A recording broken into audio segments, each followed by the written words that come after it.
అసలు కుంభమేళ అంటే ఏంటి? కుంభమేళ అనేది ప్రపంచంలోని అతిపెద్ద ధార్మిక ఉత్సవం. పురాణ కథ ప్రకారం దేవతలు రాక్షసులకి మధ్య అమృతం కోసం మహాయుద్ధం జరిగింది.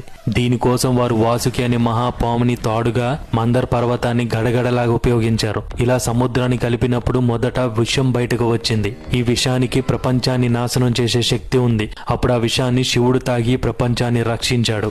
అందుకే ఆయనను నీలకంఠురుడు అంటారు. తర్వాత వచ్చిన అమృతాన్ని అసురుల నుంచి రక్షించడానికి విష్ణువు మోహిని అవతారం తీసుకున్నారు. అసురులు మోహానికి ఆకర్షణకు బలహీనులుగా ఉంటారని తెలిసిన విష్ణువు అందమైన స్త్రీగా మారి మోహిని రూపాన్ని తీసుకుని అమృతాన్ని జాగ్రత్త పెట్టారు. ఆ సమయంలో అమృతం 4 చోట్ల పడిపోయింది. హరిద్వార్, ప్రయాగ్రాజ్, నాసిక్ మరియు ఉజ్జయిన్ లో ఈ ప్రదేశాల్లోనే కుంభమేళ జరుగుతుంది. మహా కుంభమేళ 144 ఏళ్లకు ఒకసారి, పూర్ణ కుంభమేళ 12 ఏళ్లకు ఒకసారి, అర్ధ కుంభమేళ 6 ఏళ్లకు ఒకసారి జరుగుతుంది. ప్రస్తుతం మహా కుంభమేళ ఉత్తరప్రదేశ్ లోని ప్రయాగ్రాజ్ లో జరుగుతుంది. తదుపరి పూర్ణ కుంభమేళ 2037లో జరుగుతుంది.